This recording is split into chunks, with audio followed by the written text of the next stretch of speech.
YouTube, j'espère que tu vas bien, je suis ravie de te retrouver aujourd'hui pour une nouvelle vidéo. La semaine dernière, nous avons parlé de palettes. Je t'ai présenté les 10 palettes de l'automne pour moi. Et aujourd'hui, je vais te présenter les 10 rouges à lèvres de l'automne. Forcément, ça a été très compliqué de choisir quelle teinte te proposer parce que pareil, ce n'est pas parce que nous sommes en automne que tu es obligé de mettre du marron, du nude, du rouge foncé, du bordeaux. Tu peux mettre du rose pétard si tu as envie. Mais je t'ai fait une petite sélection. Petite, il y en a 10. Des rouges à lèvres, en tout cas des couleurs que moi j'aime porter, définies, des textures, etc., etc. Donc on va commencer par ce que je porte sur les lèvres aujourd'hui. Et c'est un des derniers produits de chez Anastasia Beverly Hills, donc c'est le Lip Velvet en teinte Parchment. Et il a vraiment cet effet velours, velvet sur les lèvres. J'ai l'impression de m'appliquer un coton doux et réconfortant. Et franchement, j'adore. Et je trouve que pour la mi-saison, le marron, c'est parfait. On va rester dans le même fini de chez Fenty Beauty. Donc elle les a sortis avant Anastasia. Et pareil, ce sont les Velvet Liquid. Là, c'est la teinte HBIC. Il me semble que j'ai 2-3 teintes. Donc là, on est clairement sur un rouge. Mais un rouge de l'automne. Je sais pas comment t'expliquer. C'est un rouge chaud et profond. Et pareil, cette texture, mais j'ai l'impression de m'appliquer de la mousse et c'est confortable. Ça vient pas assécher mes lèvres et on le sait, là le temps va commencer à se rafraîchir, il va pleuvoir, il va faire humide, il va pas faire très beau. Et on va commencer à avoir les lèvres cracra. Et quand on met des rouges à lèvres liquides asséchants, on va avoir les traits là sur les lèvres et c'est dégueulasse. Donc du coup, avec ce rouge à lèvres là, je n'ai pas du tout cet effet. Ensuite pour les petits budgets, j'ai ces rouges à lèvres de chez Maybelline, donc c'est les Super Stay Matte Ink. Je les ai de toutes les couleurs, que ce soit du fuchsia, du marron, du rose, vraiment toutes les couleurs possibles et inimaginables. Mais ce rouge là, foncé, pareil, je trouve que pour la mi-saison, j'essaie de trouver la couleur. C'est le Groundbreaker, merci pour cet anglais. Je trouve génial et ce que j'aime par-dessus tout, c'est que ces rouges à lèvres sont difficiles à enlever. J'en ai un. Je vous jure que je dois frotter comme une dingue pour me démaquiller tellement c'est compliqué. Je sais que je peux manger, je peux aller sous l'eau, je peux faire ce que je veux.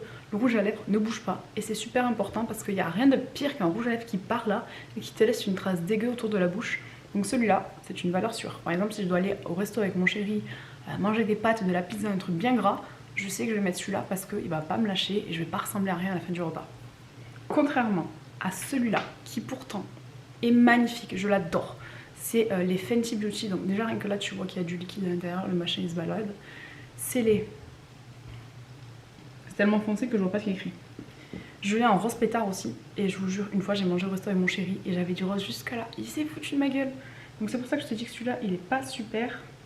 C'est le Stona Lip Pencil, mais alors cette couleur... Je vais te la swatcher, tu vois, j'avais dit que je ferais pas de swatch, mais alors celle-ci. C'est un espèce de violet cerise, je sais pas trop comment t'expliquer, j'ai jamais vu ça ailleurs. Regarde-moi ça. Il me semble qu'il y a une couleur qui ressemble chez... mince, comment ça s'appelle? Chez les Melted Matte de chez Too Faced. D'ailleurs, j'en ai deux à te présenter. Je suis pas sûre de l'avoir acheté celui-là en foncé. Je sais que l'année dernière ou l'année d'avant, pendant les soldes, j'avais craqué sur certaines couleurs. Parce que c'est des trucs qui datent d'il y a 10-15 ans. C'était la grande mode à l'époque. Sauf que moi, il y a 10-15 ans, je ne m'achetais pas du maquillage comme ça. Donc du coup, j'en avais pas. Et là, j'avais craqué. Donc il y a quelques années, pour la version Gingerbread. Celui-là, pareil. En temps de Covid, sous le masque, il ne bougeait pas. Et pourtant, Dieu sait que ça faisait l'effet de serre. Lui, c'est le Gingerbread Girl. Il sent un petit peu... les épices, l'automne, etc.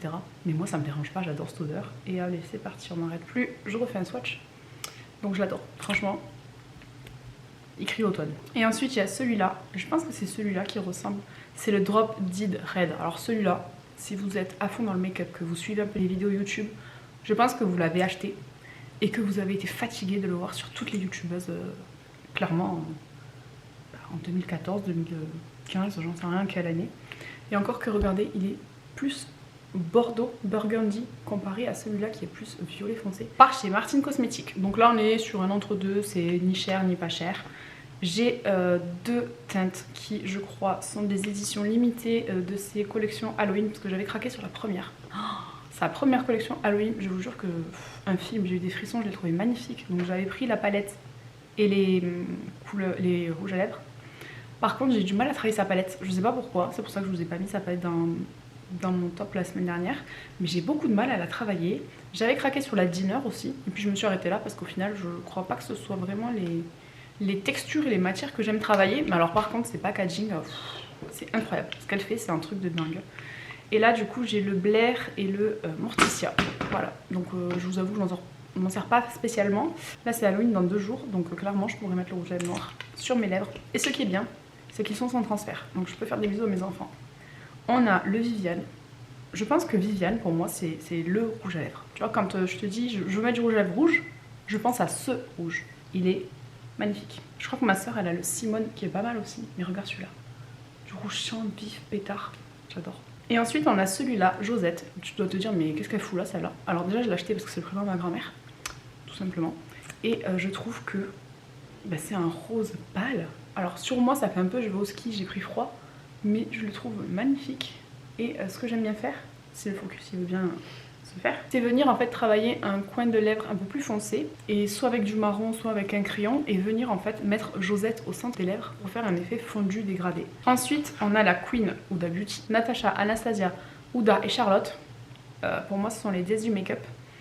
Et ceux-là, ils sont juste géniaux. Donc là, j'ai la teinte Muse que j'ai, mais depuis, à mon avis, l'odeur, encore ça va, il pue pas. Mais je crois que je l'ai acheté quand j'ai repris mes études. Mon fils avait 2 ans, il en a 10, 8 ans.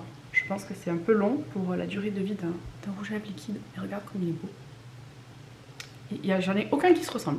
Alors là, je pense que si on dit à mon mari de venir, il va me dire que j'ai 10 fois la même couleur. Mais non, on le voit, il y a une demi-teinte de différence. Donc c'est pas la même chose.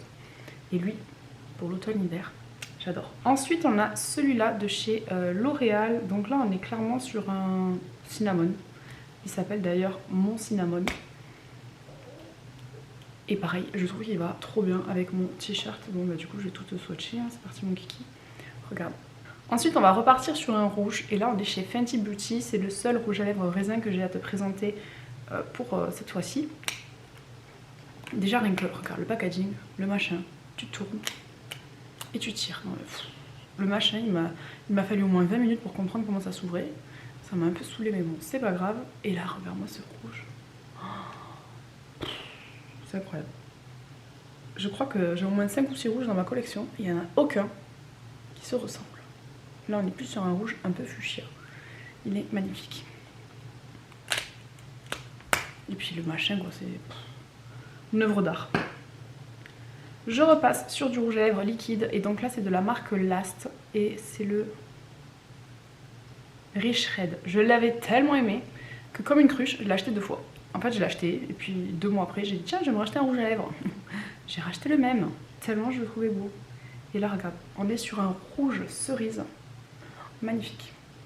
Il est vraiment trop beau, j'en suis fan.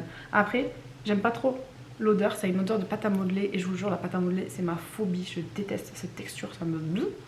Donc ça a l'odeur de la pâte à modeler, mais ils sont magnifiques. Avant-dernier produit de chez Dior, mesdames et messieurs. Je pense que ce truc doit coûter 3 yeux, 4 oreilles et un rein. C'est ma meilleure amie qui me l'avait donné à l'époque. Alors je pense qu'ils ont refait le packaging. Donc ça s'appelle les Dior Addict Lip. Et là j'ai la teinte 777. Mais quand je mets sur Google, j'ai pas du tout ça. Alors ça vaut trop cher, hein. Ça vaut le prix d'une palette. On est sur 50 € le rouge à lèvres. Je sais pas pourquoi elle me l'a donné, cette folle. On est sur vraiment une texture plus... Attends, c'est là que j'ai swatché. Et ça ressemble pas du tout à ça dans la vraie vie. On est vraiment sur une texture plus froide, plus transparent. Ça fait, ouais, encre à lèvres. Et franchement, ce produit, quand elle me l'a filé, mais je l'ai saigné, ce violet là. Je n'en avais pas à l'époque.